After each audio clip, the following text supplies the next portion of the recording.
É isso aí, torcida do Mengão, vocês acompanharam aí as últimas informações com o Troca de Passes. Agora vamos aqui, pessoal, com o ESPN, trazendo as últimas informações do Mengão que estreia na Libertadores. Pessoal, vamos com o Sport Center, trazendo as últimas informações. Se não é inscrito no canal, torcedor flamenguista, se inscreva, deixe seu like e o seu comentário. Isso faz uma enorme diferença pra gente aqui dentro da plataforma. Agora, sem mais enrolação, bora para mais um conteúdo, bora para mais uma notícia do Mengão. Valeu, pessoal, tudo pronto para a estreia do Flamengo na Libertadores nesta quinta-feira, transmissão da ESPN 21h30 contra o Deportivo Táchira em San Cristóbal, na Venezuela. Jogo importante, Flamengo nos 2 últimos anos não conseguiu vitória na estreia na Libertadores e tenta o seu tetracampeonato. Mas não tem notícias muito boas assim para o técnico Felipe Luiz. A delegação viajou no início da tarde para São Cristóbal, uma logística até complicada. Primeiro para em Manaus, reabastecimento, depois segue diretamente para a Venezuela. Foi difícil conseguir uma aeronave para ir diretamente para a Venezuela. Mas enfim, Felipe Luiz vai ter 5 desfalques.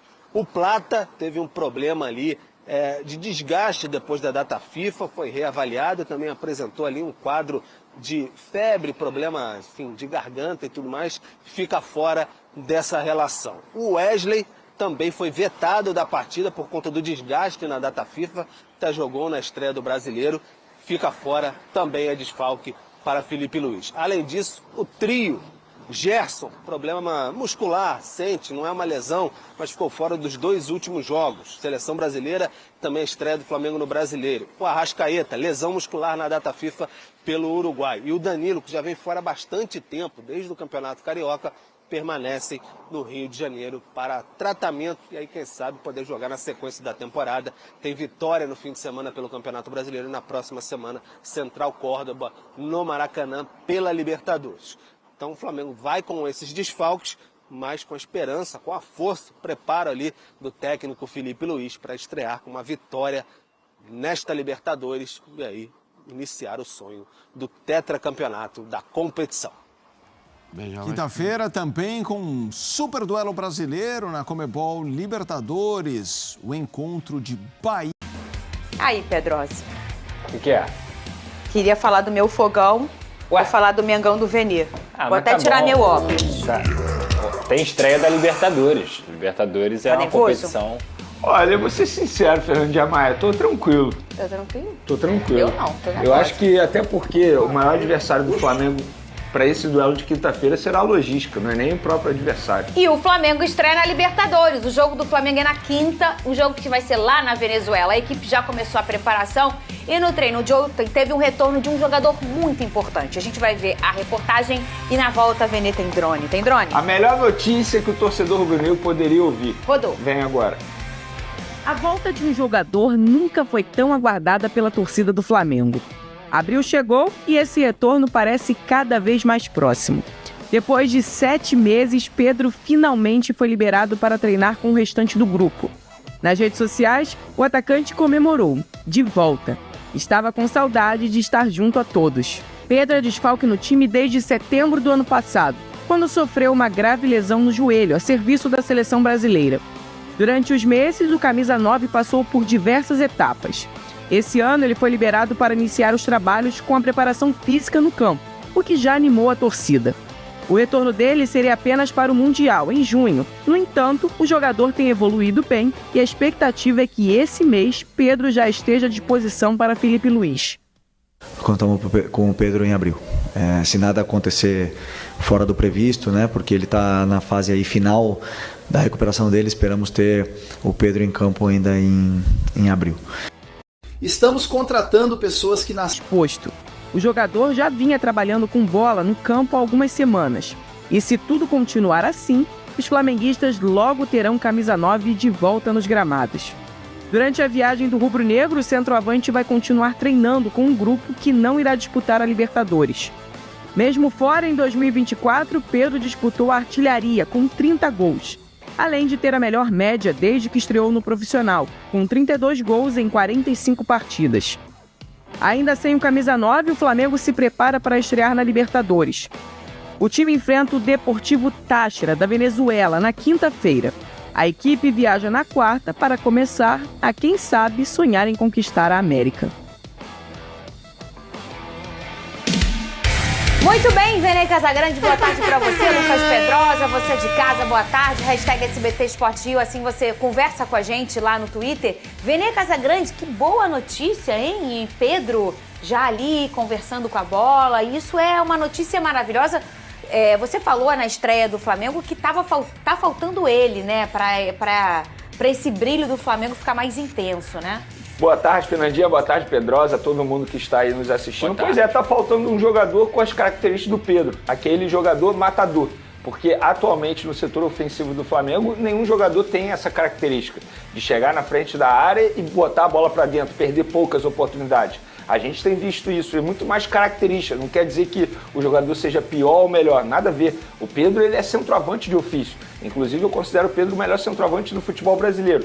Claro, fica sempre a dúvida de como ele vai retornar após uma lesão como essa, que foi uma grave lesão, mas querendo ou não ele retorna antes do previsto, porque o prazo inicial era de pelo menos 9 meses, e se a gente fizer as contas aí, 7 meses, ele operou em setembro e está retornando em abril. Então fica essa expectativa do Pedro, eu acho que essa daí é a melhor notícia para o técnico Felipe Luiz, e o treinador ele pode considerar como reforço, porque ele ainda não teve a oportunidade de trabalhar com o Pedro, ou seja, será novidade, e eu fico curioso para saber como o Felipe Luiz vai montar o Flamengo com o Pedro.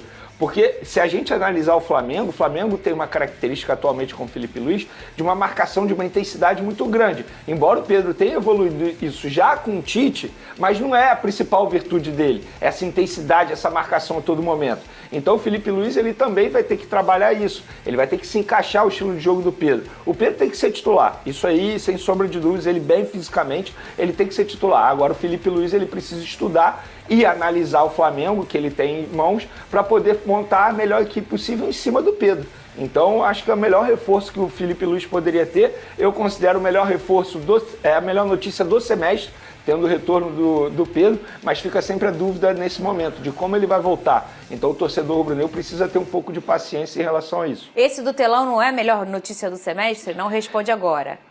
Eu considero do segundo semestre. Do segundo, mas só vem no segundo? Calma aí. Ô, Pedrosa, como será então que vem o Flamengo quando tiver o Pedro de volta? Como que você acha? Olha, quem que sai?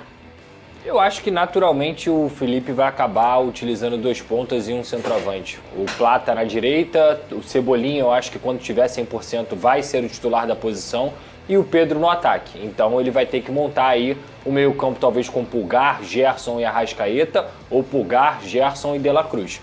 Eu acho que o Arrascaeta, nessa história toda, ele vai acabar sobrando pela falta de intensidade na regularidade física dele. E talvez isso até o faça sentar no banco por esse ser o motivo, eu acho que sim. E o De La Cruz também, que é um cara que acaba inclusive, eu acho que o próprio Arrascaeta tem noção disso, porque em uma entrevista coletiva o Felipe Luiz revelou que foi à casa do Arrascaeta conversar com ele sobre isso, que em determinado momento ele ficaria no banco de reserva, e entra muito naquilo que a gente vem falando, característica. O Arrascaeta ele não é intenso.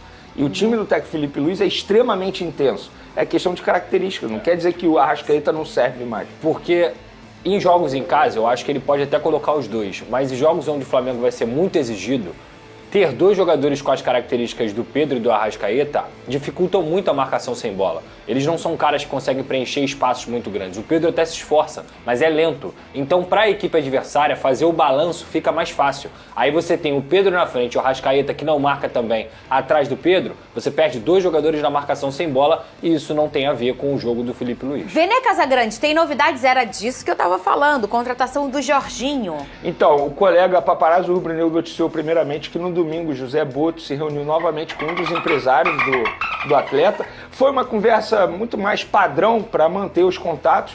Existe já um acordo verbal entre Jorginho e Flamengo, só que esse pré-contrato ele só vai ser assinado depois do dia 15 de abril. Foi, entre aspas, um pedido do atleta e os representantes levaram esse pedido para o atleta. O Flamengo está extremamente confiante já para ter o Jorginho, só que quer tê-lo já para o Super Mundial. Então, quando você me perguntou se é para o segundo semestre, eu vou considerar para o segundo semestre, porque eu acho muito difícil o Jorginho conseguir vir antes do término do contrato dele com o Arsenal, que vai até o dia 31 de junho. Se o Flamengo conseguir, maravilhoso. Mas também, se não conseguir, não vejo nenhum problema.